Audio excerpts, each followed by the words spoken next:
Hey, what's up? This is Caitlin Huntress, and I want to tell you a story about the guys who made my favorite t-shirt. This shirt, Create Every Day, was made by the guys at ConvertKit. ConvertKit is a fantastic email service provider, and they went through this amazing brand transition that was so incredible to watch. And I'm going to give you the brief version of what happened. They have been growing by leaps and bounds over the last couple of years, as they should, because they're an email service provider, an ESP, like MailChimp. MailChimp is one of their big competitors. And they decided to change their name. And ConvertKit, I think, is a really strong brand. It instantly says what it is. That icon, it says this is what it does. We get more subscribers on your website.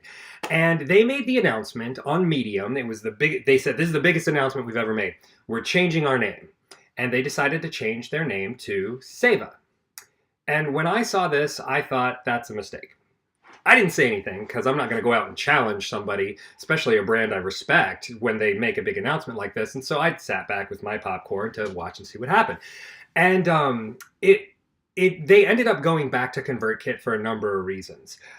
First, because the Seva is this esoteric Sanskrit word that has a lot of divine meanings that they didn't even, factor in. And so there's a lot of people who thought it was culturally insensitive. So first off, I got to applaud these guys, because what they did right is they went and they listened and they said, tell us, they went to the community who was having reactions and said, give us feedback. Let's have this conversation.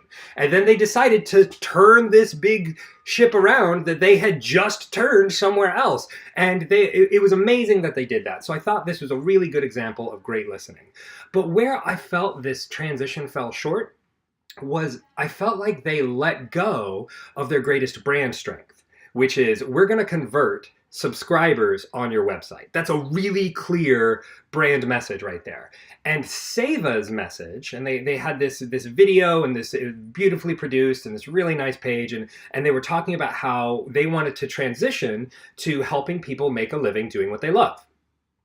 Noble goal, but it's not ConvertKit. That it could be this other thing that's peripheral to ConvertKit or grows out of it. But ConvertKit itself, this fantastic ESP, I thought that they were denying their greatest strength by going away from that brand, by going away from that name and that icon. So personally, I'm really glad to see them coming back into the ConvertKit name. I hope they keep it. They might still decide to change it one day. But if they keep it for a long time, I think it's a super strong brand. And it's been so interesting to watch this transition.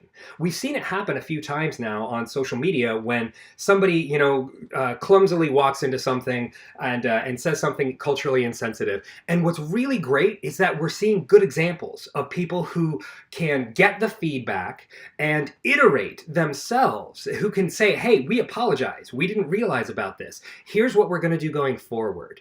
We saw this with Danielle Laporte's lighter launch that happened earlier this year. We've seen this with, I've seen it a few times now, and every time it happens, I'm able to notice, hey, wow, this is an apology done well. This is somebody who's taking the feedback and making a change and turning it into a real positive. And I think ConvertKit did that when they went from Seva back to ConvertKit. I thought it was really well done. So even though the move itself I thought was a mistake, the way they handled it every step of the way, I just thought was top notch. So bravo, guys. I think you're doing an amazing job.